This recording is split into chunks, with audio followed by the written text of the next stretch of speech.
Ready? It's 5:02. All set up. Okay. So, we're still missing a few people? Yes. Okay. Okay, yes.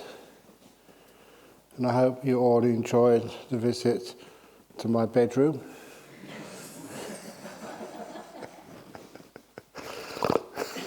I've got the most visited bedroom in the world.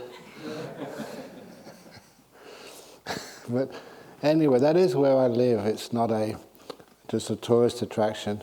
Because I'm staying over here right now, it's possible to go and visit over there, but when I'm in Bodhinyana Monastery, that's why I hang out in my cave. And it's very dark, but you don't need light when you're meditating. And it's incredibly safe, so I'm not afraid of anything in there. And lastly, it's silent. And that's the best thing. I often say when I'm on a retreat, I can be sitting in there, and if if Kim Jong-un sends a missile to bomb our monastery, I wouldn't know a thing. The concrete on top of that cave is so thick, and you've got the rocks as well, and the design being like a dome, so it's so safe in there. So silent, so dark, nothing can penetrate. And even those doors, they lock from the inside. So if any of those monks want to come and get me, they might bang on the outer door and I can't hear it, and they can't open it. So it means that I'm secluded and safe, even from monks. And sometimes having something like that as a senior monk is really helpful. It gives me the sense that I can let go of my responsibilities and meditate in the cave. It's interesting that I was just thinking, I was saying there's no internet connection in there, but actually I don't really know, I've never tried it. So the internet and stuff, that's outside in offices. In cave, that's an internet-free zone. So you can go in there and just be calm and quiet. Even here in Jhana Grove, when we first selected this spot to build this Jhana Grove retreat center, we checked it out and it had very bad connection with the internet. Yeah! And it was because we kind of wondered why. And the reason why was there was a tower, mobile phone tower, just close by. But we found out one of their engineers told us they'd actually blocked off that tower from receiving signals in the eastern direction, because that's where Karnak prison farm was. So even the prisoners couldn't get decent connections.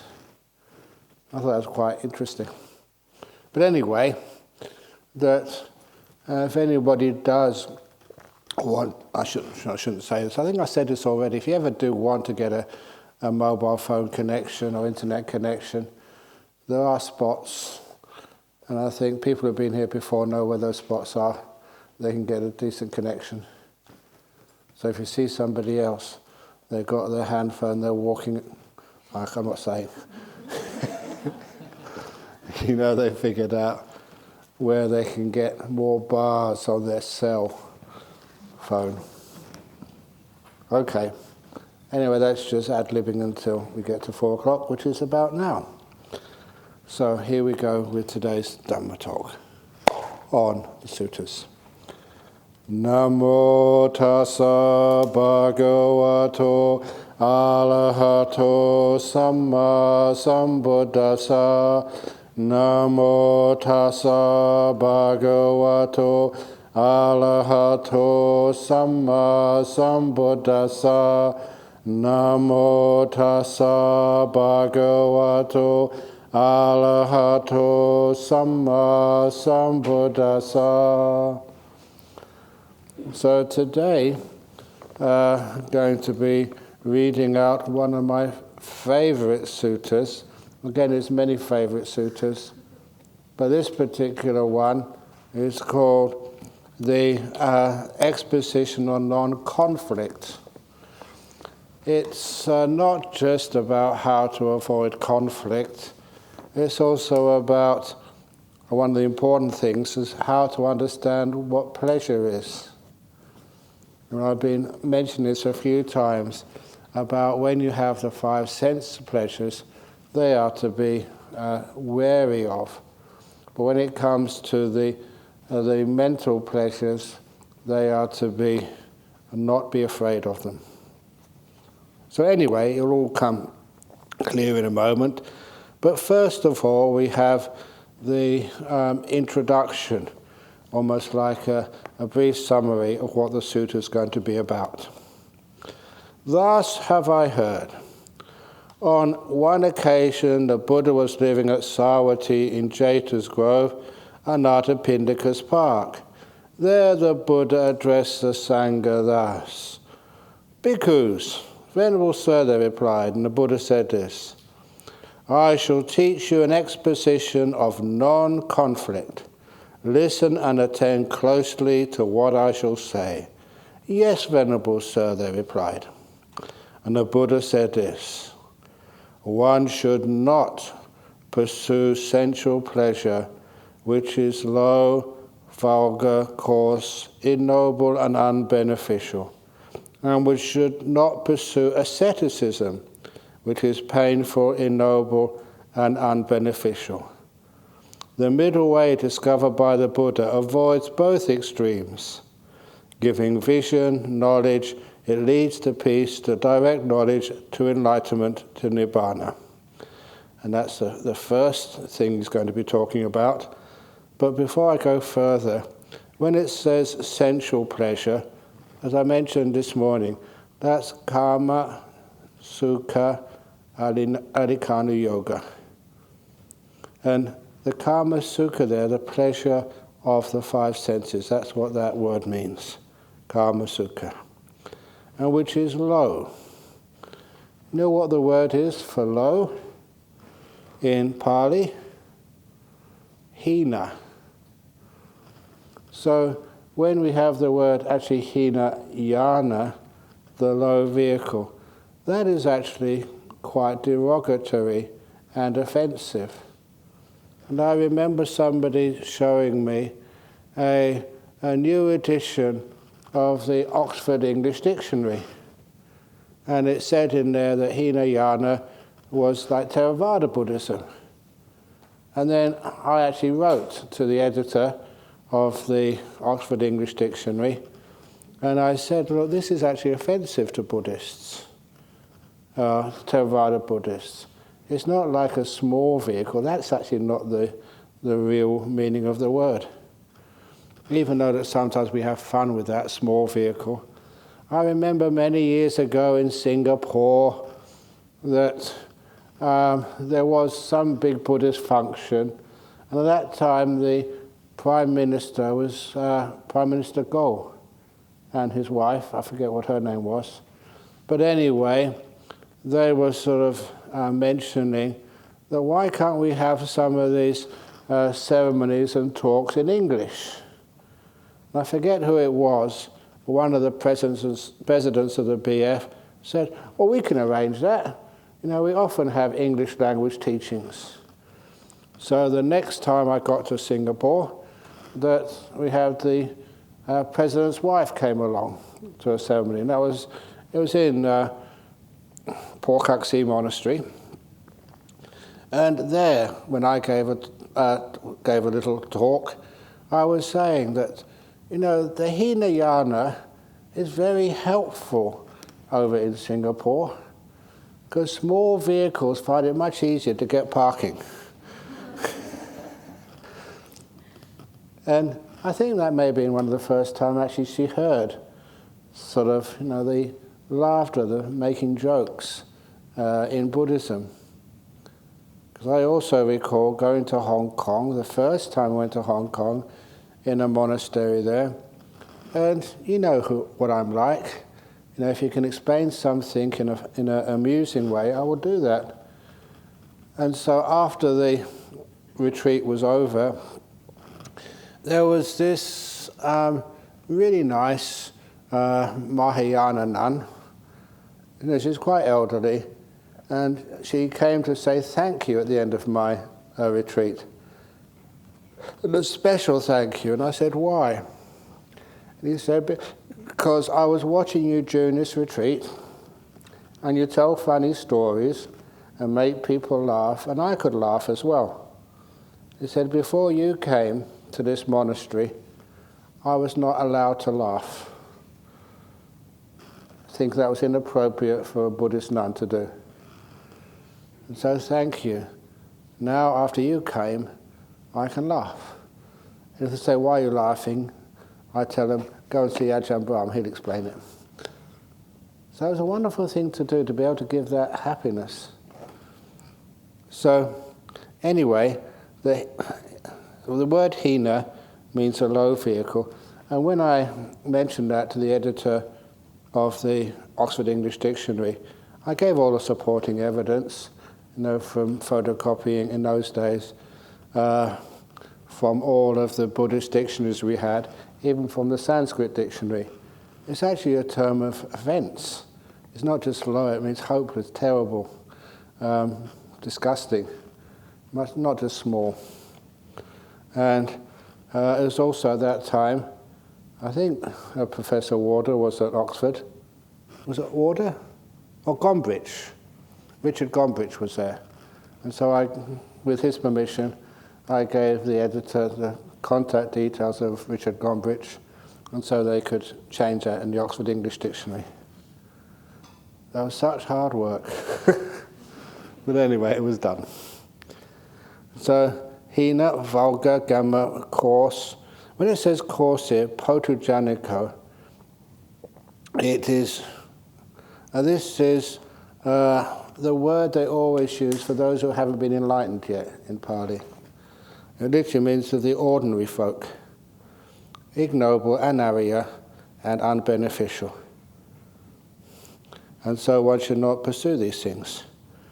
And somebody asked me, how do you know you're pursuing the right way? Because if it is the right way, the middle way, it gives vision, gives knowledge, it leads to peace. The first two are very hard to judge. Everybody thinks they are wise. I thought that's a human condition. Often, in a big talk, I sometimes tell people that half of your children, you know, your children, half of them are below average intelligence. Of course! That's what average means. Half are below and half above. But you think, oh no, not my children. My children are all above average intelligence. It can't be. Average means, you know, the middle. So we do have a conceit that, you know, we are above average. What about people here? How many of you, be honest, are above average intelligence? Okay. You all think you are. But of all the people in this room, half of you have to be below average intelligence. That's what average means. But this is one of the troubles when we have an ego, we have conceit, and we avoid the truth. There's nothing wrong with being below average intelligence.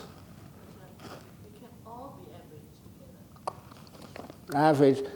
Some people are more average than average, and some people are less average than average.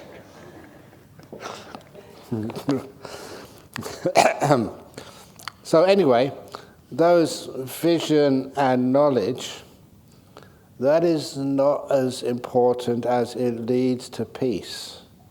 The upassamaya. The upassamaya means it calms down. It leads to more sense of peace and stillness. And that is quite obvious. It's easier to see peace than it is to see wisdom. And to direct knowledge, abhinya, that means almost like the personal experience. You know, when somebody asked me just recently, you know, do you believe in rebirth, reincarnation? And it's, you don't believe in it, you know it. And that's totally different. So this is to direct knowledge, to enlightenment, sambodhi, and I mentioned that word earlier, the happiness.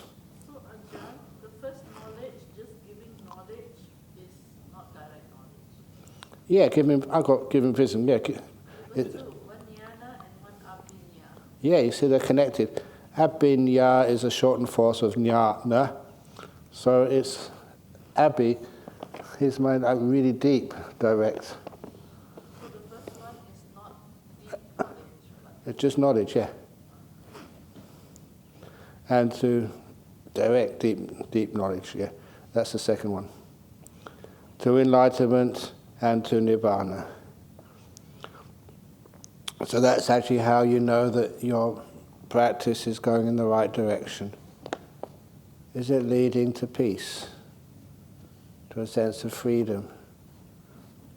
It's all the things which you learn, you know, what you take as knowledge, but is it really direct knowledge? You know, say when people are sitting by the lake and they see lights, they're not imagining that that's real.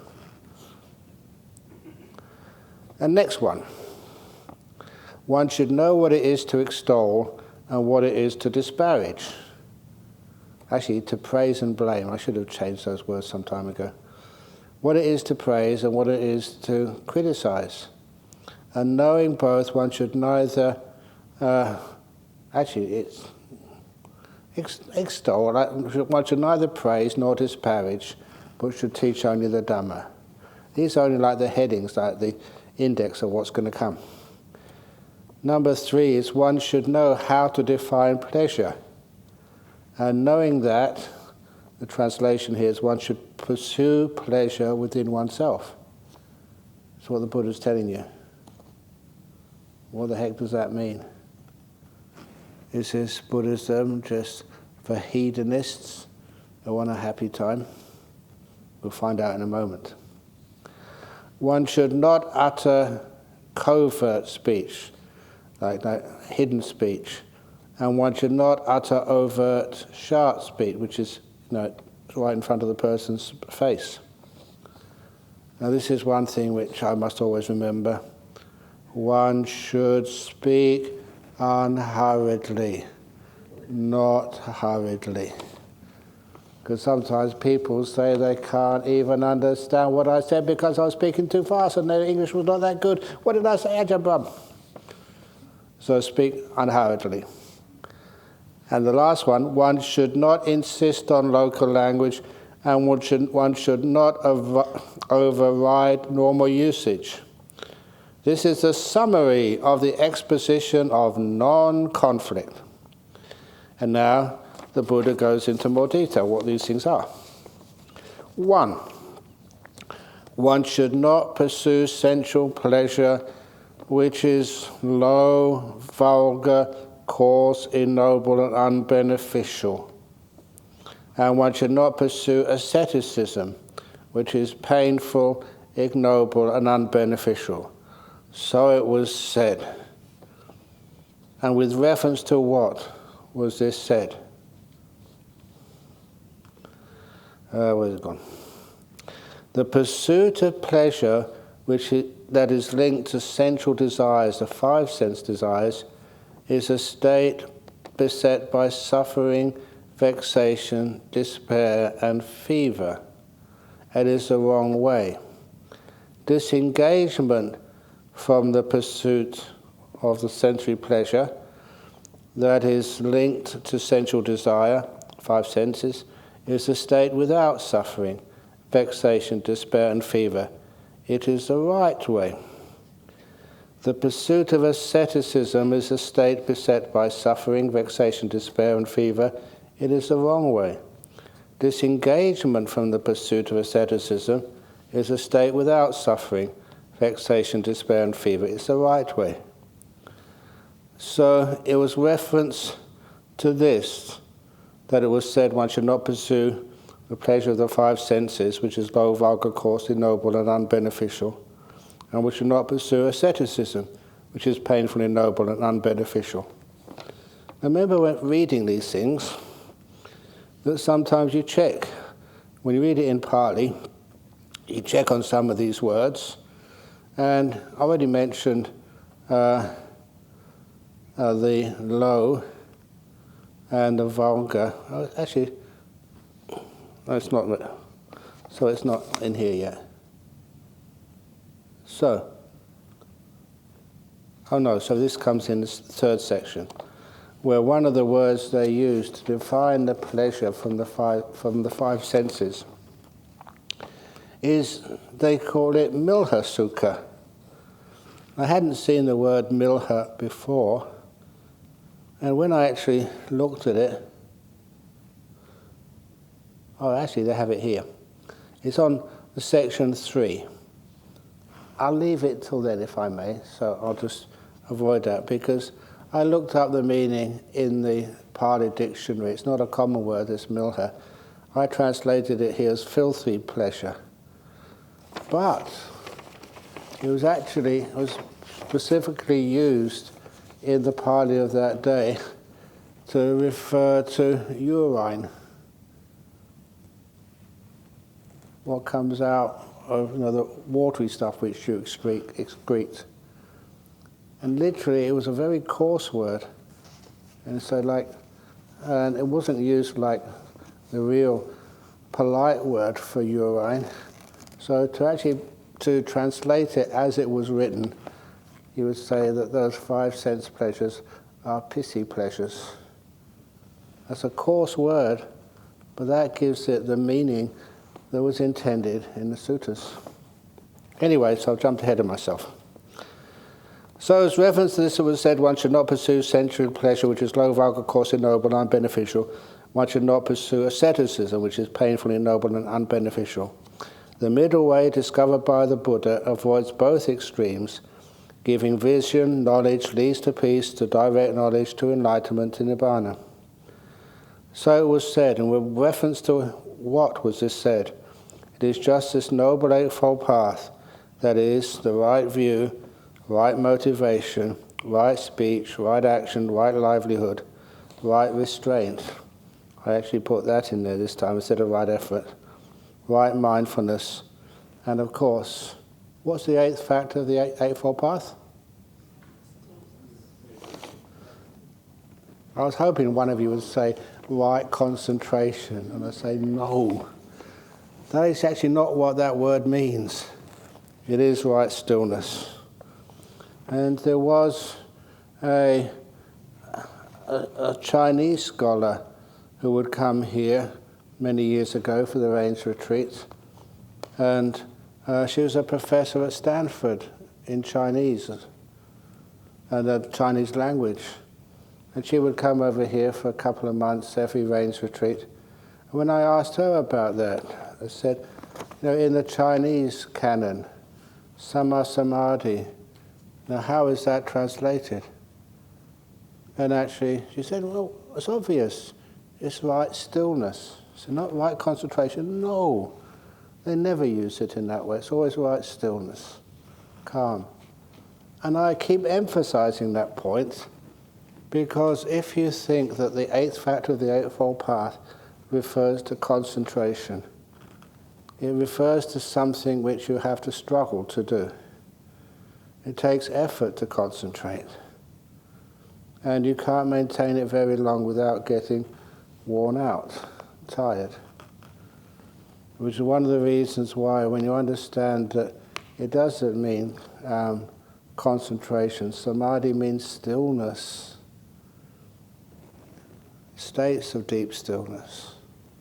And that means that this place, Jhana Grove, we don't come to Jhana Grove to concentrate. If we did, what would this place be called? A concentration camp. It's a stillness camp, which is why we try to move slowly, why we try to speak very little if you possibly can, And while we learn just to relax and allow everything to become still. This is a very peaceful place. So it tries to signify the peace of samadhi, the stillness. And I was just talking with someone earlier about the different religions, and we were talking about Gnostic Christianity. I have some wonderful statements in there.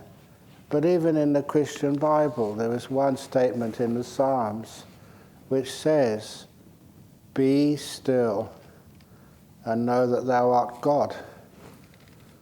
And that's something which, that's in the Old Testament. And where the heck did that come from? It doesn't really sound like the ordinary Christianity, be still and know that you are God. And I think that's something which the meditative traditions of Buddhism did influence.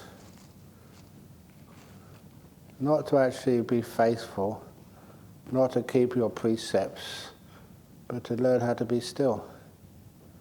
You get this beautiful feeling of bliss. And when you disappear, that's why I often suppose, you can't really tell for sure, that some of those early Christian mystics, in particular St. John of God and Teresa of Avila, you read some of their stories, and John of God, he would just go off into the bush, into the forest and meditate for a while and come out really blissed out. And when you see what he was doing, it was easier for him to let go and be still because he had this belief in a God. So he just let God take over. Now, I'm not suggesting that as a meditation technique here. You can understand how it works. Because you let go and you trust in something else to look after you, that's why it can sometimes get deeper. However, that's just with the meditation. It is some wrong view there, but nevertheless, it can feel that way. And also, that I've noticed in Christianity, that if you have unity, unity with God, then they make you a saint. What is unity with God? If you can have unity with that stillness and the bliss coming out of that stillness, that is like the experience of first jhana. So if there are any Christians here, and you get into jhana, they will name schools after you. They say St. Eileen's School for Girls. They will, because that's what they recognize. You've had this idea of a unity with the divine. And it's not divine, there's much more to a life than just a God. It reminds me of one of those other statements in the Gnostic Gospels. I forget which Gospel this was in, but there was God sitting in his heaven saying, I am the creator, I'm the firstborn, the master of all that is, blah, blah, blah, the usual statements. And then this is in the Gnostic Gospels. This Gospel is supposed to have been taught by Jesus. And then the next thing is that God hears, no, you're not. There are other beings in this universe you're simply not aware of, God. Don't get above yourself. What? Who said that? And that's in the Gnostic Gospels attributed to Jesus.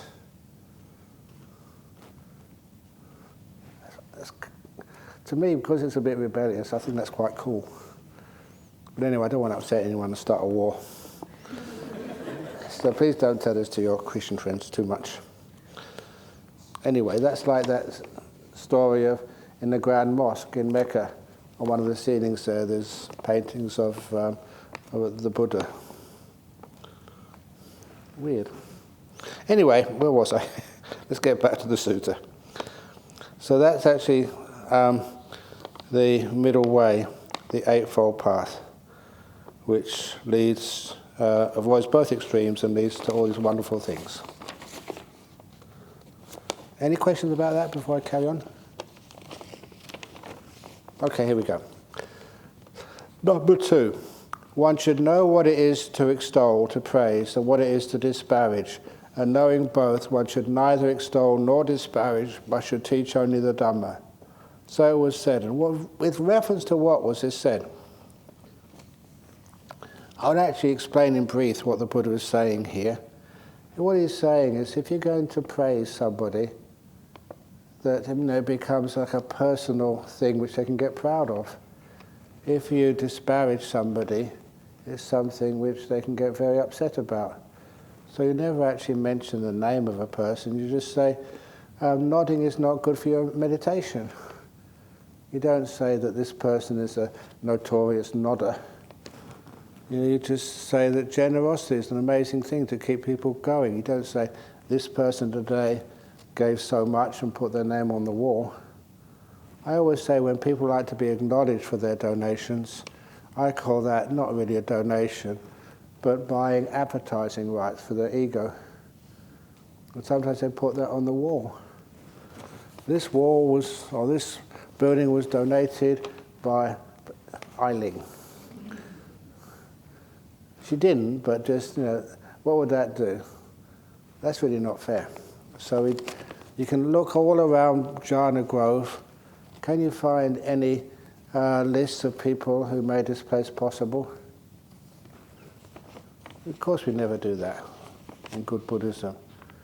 We have like the Dhamma Hall. We don't have the person who gave any donations for it. And even this hall, I can't avoid saying this. Some of you know this because I say it at every retreat. On this side of the hall, your side over here, the floor you're sitting on, the night before the opening day, it hadn't been completed. It was just concrete. You know what it is, if anyone has done any building or got a builder in to do some building, I asked them many times, are you sure this project is going to be completed by, it was actually the Easter retreat, I think 13 years ago. That's, what was that? That's 2009, is that right? Is it going to be finished? I said, yeah, of course, it'll be finished in January. And then a couple of months before January, is it going to be finished as well? There's a few problems. It'll be finished in March. Are you sure? Oh, yes. I remember the person in charge of the project said, are you doubting my professional abilities? And I actually didn't tell the truth. I should have said, yes, I am. But anyway, it wasn't finished in March. I think it was finished in April. It actually wasn't finished because on the night before the retreat, this floor hadn't been completed. And the person who was supposed to be doing this floor, they were ringing up all types of floor people, offering them extra money to finish it in time. The following day, we were getting all these dignitaries coming for the opening ceremony. And even one of those dignitaries was the former Premier of Western Australia, Jeff Gallop. And he was a good friend because those who are West Australians know that he left his role of being a very popular Premier of Western Australia because of depression. And he was also a really close friend. He was the best man at Tony Blair and Cherry Blair's wedding. They were in Oxford together. And he became a really close disciple. Jeff Gallop, he came over here to get advice on how to overcome his depression. And so after that, I thought, wow, now I've got Tony Blair as a disciple, as Jeff Gallop as a close disciple. It'd be very easy to get Tony Blair as the next disciple. And with Tony Blair, he was very friendly with George Bush. And then I get George Bush as then I can save the whole world. That's only a joke. I'm not a megalomaniac. But anyway, so Jeff Gallup was coming here. He's still, to this day, the main, what's it called, spiritual, main patron of Jhana Grove Meditation Retreat Center. I'm very happy to have him on board there. But anyway, back to the story, sorry,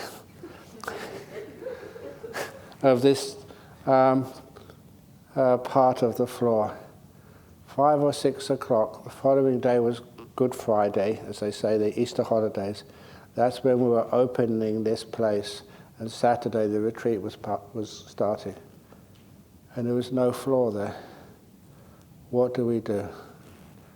And it's something I tell, everybody. Venerable Chanda, who's getting a monastery over in UK, and everybody who's making monasteries. The place is only finished at the very last minute. And you can tell that however long, when you want to do the opening ceremony, it will only be finished the day before, if you're lucky. This one over here was finished the night before. No builders could come on the eve of Good Friday. So who actually finished this floor? The monks. And especially the one I give a lot of praise for is Ajahn Santuti. He worked all night on this floor. Ajahn Brahmali was involved as well, and quite a few other monks, and just finishing off this floor. So the floor you're sitting on this side was laid overnight by monks to get it ready for the big ceremony in the morning. And sometimes I think that this is not how companies work or commerce works. This is how the Sangha works. We always get things right at the last minute. And that allows you to have stories to tell. When you have disciples, Ayachanda, when you're an old woman, an old nun, and then you say, oh, when I was building this place, it wasn't easy. There are lots of troubles. But I kind of like that. The monks, we get involved, we help out, we make it work.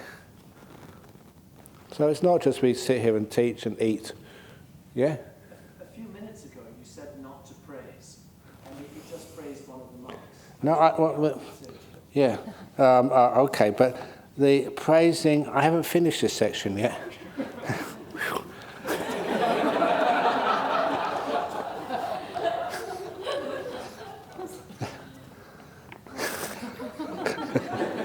Here we go, yeah, I did.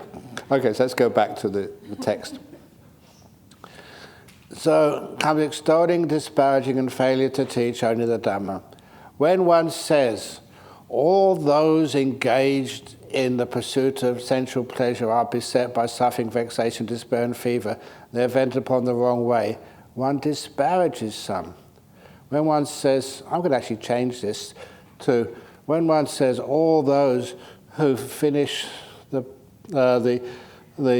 bamboo floor on the hall have entered upon the wrong way or done wonderful things. Or when one says all those disengaged from the pursuit of sensual pleasure, all those who helped with the paving of this hall are without suffering, vexation, despair, and fear, they've entered upon the right way, thus one extols them.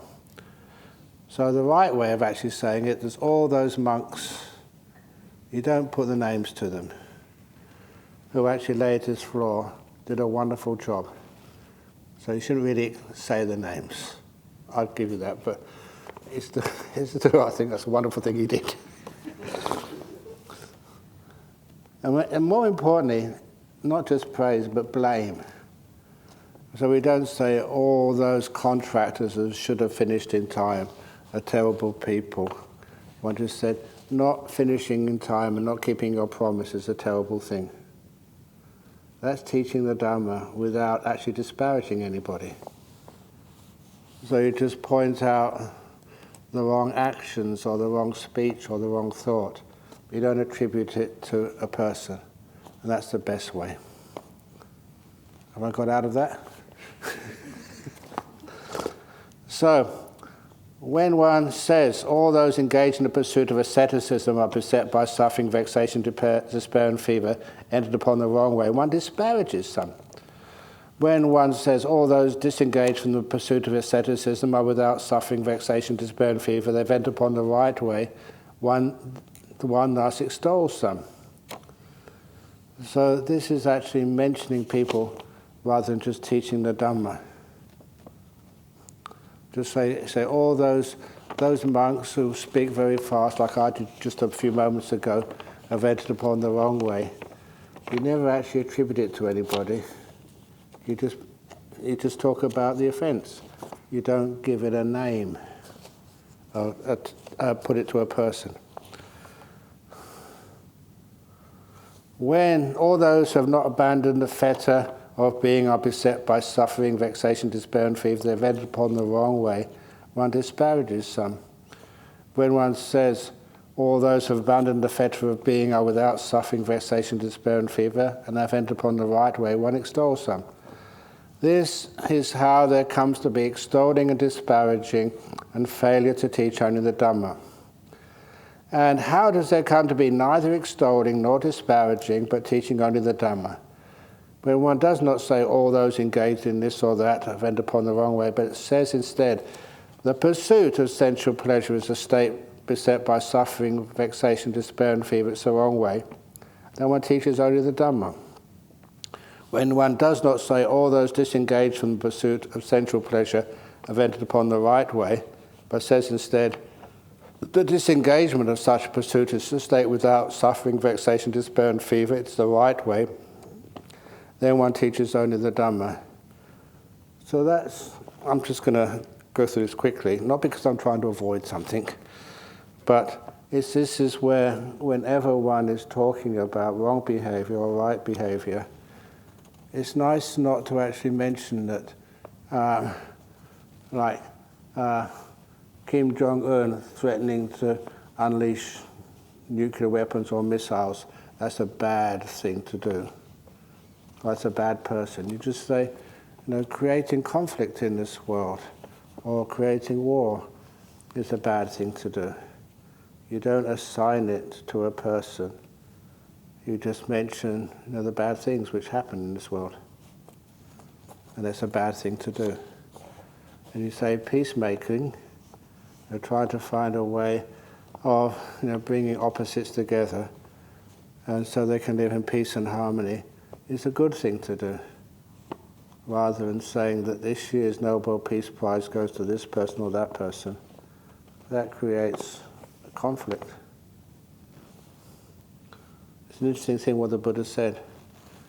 So, sometimes if there's any bad behavior in Bodhinyana monastery, and I have to point it out, I hope I never say that the monk or that person who did that or said that, that's a bad monk or a bad person. I say that, spending too much time on the internet is not a helpful thing to do as a monk. You don't say, you spend too much time on the internet, that's bad.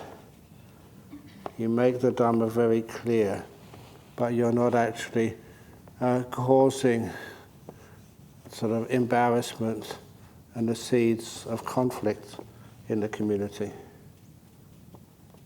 If you're running a business, you don't just say one particular person coming in late. You don't say this person always comes in late, that's really bad. Pull yourself together. You say coming in late. When people are even waiting for you, that's not a good thing to do without mentioning their names. Anyway, so it was, in reference to this, it was said, one should know what it is to extol and what it is to disparage, and knowing both, one should neither extol nor disparage, but teach only the Dhamma. Now, the next section. One should know how to define pleasure, and knowing that, one should pursue pleasure within oneself.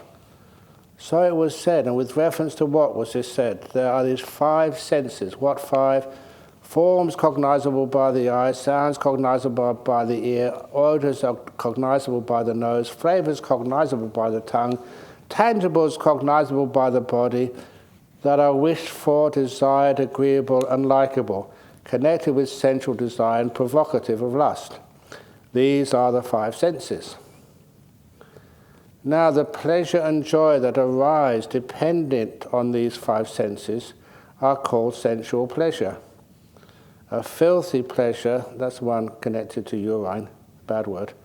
A coarse pleasure, an ignoble pleasure. I say of this kind of pleasure that it should not be pursued. It should not be developed, it should not be cultivated, and it should be feared. Here, you know what's coming next. Quite secluded from the five senses, secluded from unwholesome states, one enters upon and abides in the first jhana, the second jhana, the third jhana, the fourth jhana. This is called the bliss of renunciation, nekama sukha. The bliss of seclusion, paviveka. The bliss of peace, upasama. The bliss, next one is, I say it's a goosebumps one for me. The bliss of enlightenment, sambodhi. I say of this kind of pleasure that it should be pursued, that it should be developed, that it should be cultivated, and it should not be feared. So it was with reference to this that it was said one should know how to define pleasure, and knowing that one should pursue pleasure within oneself. And this is actually one of the clearest statements by the Buddha of the different types of pleasure. He calls it in oneself, and it's like internal, because as I mentioned in the simile of the 1,000-petal lotus, a lot of times these deeper states of meditation are inside where you are now. They're internal. And some of those other pleasures which one seeks from the five senses are external to you. So, and this is very clear, the Buddha defines the five senses, and that those five senses, he separates them out. That's the pleasure and joy that arise depending on five senses. It's called sensory pleasure. A filthy pleasure, a coarse, ignoble. It should not be pursued, not be developed, it should not be cultivated, it should be feared. And quite secluded from those five senses is like an opposite of the four jhanas. And we all know that calling the first jhana, the bliss of enlightenment, Sambodhi Sukha, it's very hard to criticize the Buddha, but it's not enlightenment yet. But it's like the taste of enlightenment. That's how it feels. So if you want to know what enlightenment feels like, you may not get enlightened yet, but if you had a first jhana, you get an understanding of what that pleasure of enlightenment is. You feel it. You know it. Not through your five senses, but your mind. That's why I always pause on that statement. It's very powerful. And that's why at the end it says one should know how to define pleasure. And knowing that, one should pursue the pleasure within oneself, not the other ones. Next, one should not utter covert speech, which is like, behind somebody's back so they can't hear it. One should not utter overt sharp speech. This is called sammukha, which literally means in their face. So it was said, and with reference to what was just said, here, monks, when one knows covert speech to be untrue, incorrect and unbeneficial, one should on no account utter it. When one knows covert speech to be true, correct, but still unbeneficial, one should try not to utter it. But when one knows covert speech to be true, correct and beneficial, one may utter it knowing the time to do so. So if you think any speech is untrue, incorrect and unbeneficial, one should never utter it. It's like lying, deceiving. When one knows it to be true, correct and unbeneficial, no point in it, then again, don't utter it. When one knows it to be true, correct, and beneficial, one may utter it knowing the time to do so. You don't just blurt it out, even if it's beneficial. You know the right time and place. Here, monastics, when one knows overt sharp speech to be untrue, that's what you say in front of the person concerned. Untrue, incorrect, and unbeneficial, one should on no account utter it. When one knows overt sharp speech to be true, correct, and unbeneficial, one should try not to utter it. But when one knows overt sharp speech to be true, correct, and beneficial, one may utter it knowing the time to do so. Exactly the same as covert speech.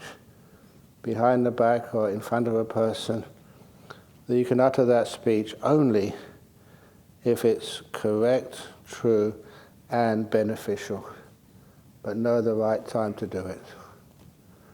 If a person is very busy, that had a very hard day, of course you don't say those things if you know they're true and they're right, because it may be beneficial, but it's uncertain if it's the wrong time.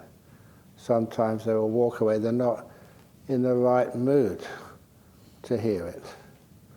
That's one of the reasons why you've heard me say before about the sandwich method. If you're going to say something to someone which can really criticize them and hurt them, you don't start by saying, hey, you came late this morning, or you weren't here for the chanting, or that's not how we talk to people. They will think that you don't care for them. So what we usually do, the sandwich method, you start with praise. I've seen you working so hard, organizing things for everybody, working so hard, looking after others. You praise them. And then that's the first part of the sandwich, the bread on top. Then when you think they're listening to you, because people like being praised, actually their mind is starting to open up. Please let us know the next one. And then you hit them with the criticism. But, your work is so sloppy and you're always going out to talk to others, disturbing them. And then, if you stop there, then they think again that you don't really admire all their good work. So you finish off with praise. That's the underside, the lower piece of the sandwich. And that means that when they leave your office, they know that they are valued. But they've heard the criticism very clearly. And there's a much better chance they will act on that criticism and improve their performance. So we call the sandwich method. And the next one should speak unhurriedly, not hurriedly. So it was said. And with reference to what was this said? Sorry. It's only 12 minutes to go. I better speak hurriedly. Here, when one speaks hurriedly, one's body grows tired and one's mind becomes excited. One's voice is strained and one's throat becomes hoarse. And the speech of one who speaks hurriedly is indistinct and hard to understand. Remember when we purchased the nuns' monastery at Dharmasara, we had it at an auction. And the auctioneer started off, this is a wonderful property, it's going on sale, and anyone who buys this will be very lucky to have it. And then he said, maybe we can start at 1 million. Yes, he said that. And okay, let's start 800,000. Then he said, okay, let's have the opening at 400,000. 400,000. Anyone bid 400,000, 425 to here, 450, 450, 450, over there, 475. He started really getting fast in the auction. And apparently that happens always at auctions. They go really, really fast. And We don't do that when we do the auction for my birthday here. It goes incredibly slow. That's why we don't sell very much. But, because when it goes fast, you get excited. And, your mind gets excited, and that's how the auctioneer gets you to put bids in, which you don't have the money for. Like we did. For the nuns' monastery at Dharmasara, our treasurer put his hand up, 600,000. Do I hear 625, 625? Do I hear 625 over there? Our limit was 600,000. That's all we could afford. And so our bidder got so excited. 650, he said. And the treasurer was standing next to me. He said, "Stop him, Ajahn Brahm, stop him. We can't afford that." I said, "I'll come and have some faith." Our treasurer did not have any faith. "We can't afford this. What am I going to do?" I said, "Just have faith." And of course, eventually, that people wanted that beautiful piece of land so much, we got the money for it, eventually. But anyway, it did actually show me the meaning of this. And when one speaks unhurriedly, one body does not grow tired, nor does one mind become excited, one voice is not strained, nor does one's throat become hoarse, and the speech of one who speaks unhurriedly is distinct and easy to understand. But you don't sell things at auction that way. So it was with reference to this, it was said one should speak unhurriedly, not hurriedly. One should not insist on local language, and one should not override normal usage. So it was said. And with reference to what was this said, how does there come to be insistence on local language and overriding of normal usage? Here in different localities they call the same thing a dish, a bowl, a vessel, a saucer, a pan, a pot, or a basin. So whatever they call it in such and such a locality, one speaks accordingly, firmly adhering to that expression, insisting only this is correct, anything else is wrong. That is how there comes to be insistence on local language and overriding normal usage. And how does there come to be non-insistence on local language and non-overriding of normal usage? Here in different localities they call the same thing a dish, blah, blah, blah, a basin. So whatever they call it in such and such a locality, without adhering to that expression, one speaks accordingly, thinking, these, it seems, are speaking with reference to this. This is how there comes to be non-insistence on local language and non-overriding of normal usage. So it was with reference to this that it was said one should not insist on local language, one should not override normal usage. And that is explained also in our Vinaya, where it said, monks, please speak, as the people in that area would usually understand you.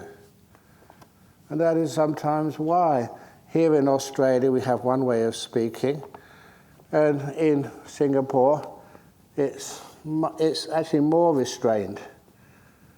But over here in Australia, depends actually what venue you're speaking in. Over in Nolamara Temple, there's people from all types of society go there. And so sometimes when I do the dog poo simile, I don't insist on calling it dog poo. Sometimes I call it dog shit. And sometimes people criticize me, Ajahn Brahm, you're being too coarse. But no, that's how people understand it. And the purpose of that is that people actually remember that simile. It speaks to them as they would use that language in their normal day-to-day life. Anyway, that's about as far as I go. Don't go further than that. So I am a good monk. Am I? I hope so. Otherwise you'd be left by now. So anyway, so with reference to that it was said one should not insist on local language and one should not override normal usage. So the summaries. Here the pursuit of sensual pleasure is a state beset by suffering, vexation, despair and fever. It's the wrong way. Because it's the wrong way, it is a state with conflict. Here, disengagement from the pursuit of sensual pleasure is a state without suffering, vexation, despair and fever. It's the right way. Therefore, this is a state without conflict. The pursuit of asceticism is a state beset by suffering, vexation, despair and fever. It is the wrong way. Therefore, this is a state with conflict. Disengagement from the pursuit of asceticism is a state without suffering, vexation, despair and fever. It's the right way. Therefore, this is a state without conflict. What the Buddha is actually saying here, that a lot of times when there is suffering and you're having a difficult time and nothing is happening which you expected, then that will always be one of the reasons why conflict arises. When you're a very peaceful and happy person, you're not pursuing sensual pleasure, there's no suffering, vexation, despair, you're not pursuing asceticism, then because that's a peaceful, happy practice, you have far less conflict. Have you seen when people are upset, it's easy to have conflict? It's one of the reasons why. It's one of the tests we do. If you've had a very peaceful day and you have got a deep meditation, when I say to you, Singapore girls can't get jhanas, then you just smile. You say, oh, you're testing me again, Ajahn Brahm. You never have conflict, you never get angry and upset. You know they can. I'm only doing that to see if it really was a jhana or not. There are only women, not girls. Sorry? There's no girls here, they're all women.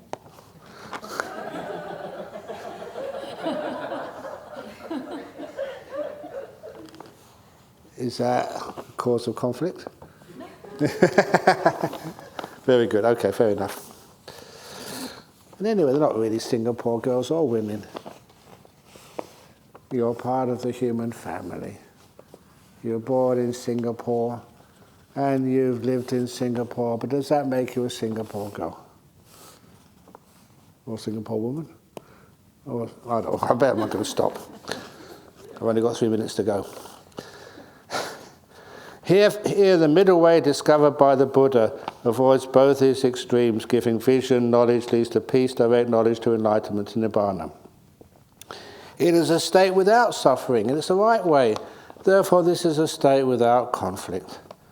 The extolling, disparaging, failing to teach only the Dhamma is a state beset by suffering, and it's the wrong way. It's a state without conflict. You can still criticize, but you don't criticize a person. You don't say this person does this or that person does that.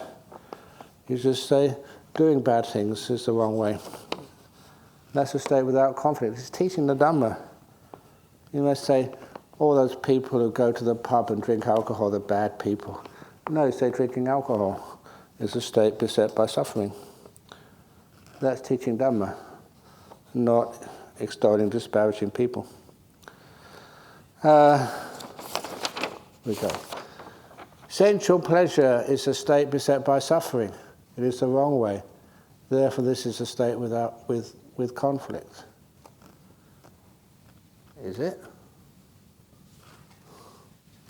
Sensory pleasure.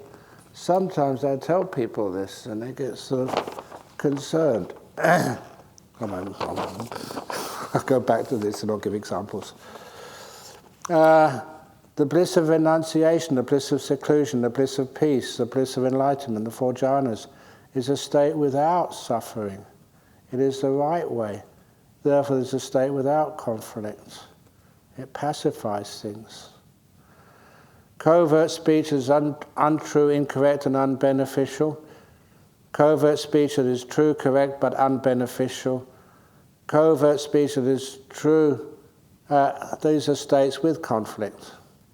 Covert speech that is true, correct, and beneficial is a state without suffering. Therefore, it is a state without conflict. It's said at the right time. Overt speech that is untrue, incorrect, and unbeneficial is a state beset by suffering. Overt speech that is true, correct, and unbeneficial is a state beset by suffering. Therefore, these are states with conflict.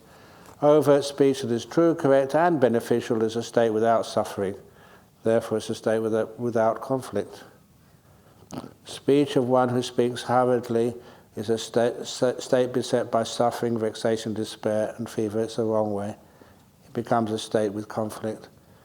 The speech of one who speaks unhurriedly is a state without suffering. Therefore, it is a state without conflict. This is why sometimes if you have an argument with somebody, you find out the more angry and upset they are, the more fast they speak, more hurriedly. And instead of you falling into that trap, you can start to speak slowly. Yes, you tell the person who's angry with you, yes, it may be that I did that thing, but that was not why I meant to do that. It's incredible how when you reply to someone who's really angry and you speak deliberately slowly, how that calms them down. It's a nice way of overcoming other people's anger.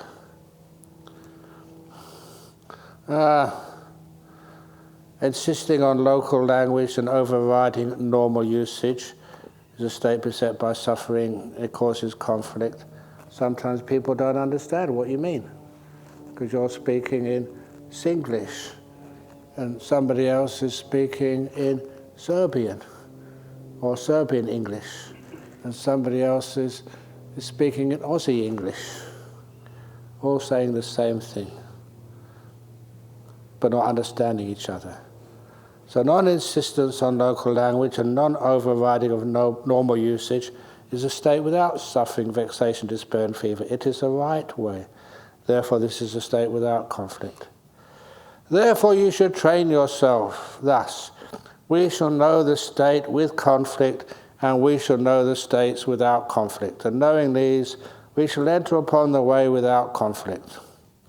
Now, part of this sutta, right at the very end, is a really strange statement. The Buddha adds on the end, and it seems to have no logical connection which went before. Now, bhikkhus, Subhuti is a clansman who has entered upon the way without conflict.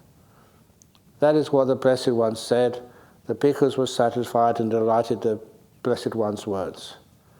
And that seems to be the only time that this monk Subhuti is mentioned in the Theravada. However, he's mentioned extensively in the Mahayana teachings. There's no explanation why. It's just as if it was added in there, or it just said and would have no real connection with what happened before. Is it in the Chinese parallel? Sorry? Is it in the Chinese parallel? That which I don't know. It is. It's in the Chinese parallel. So, where did that come from? Who knows? So, it doesn't really fit in because the Buddha was just talking about don't utter overt or covert extolling and disparaging. Now the Buddha's praising. So there's a bit of a conflict there. But anyway. So anyway, that's the sutta today. I hope it was okay. There's a few things there which maybe I should have read it before I talked about it. But anyway, I hope you found some of it interesting. Remember, the Dhamma talks and the suttas are like buffets. There's some of the food which you have before you causes you stomach problems, but there's enough good things there to eat in order for you to benefit from this. And I hope there's enough good things there so you can find it beneficial. Sadhu, sadhu, sadhu. Okay. So again, we have the same 5 o'clock now. 6 o'clock, we have the tea time. 5 o'clock, we have tea time. My tea time at 6. And so at 7 o'clock, meditation, and then 8 o'clock, the Q&A. Because there wasn't many interviews today, Please, if you do have any questions, please write it down on the Q&A. One question per person. That's always long questions.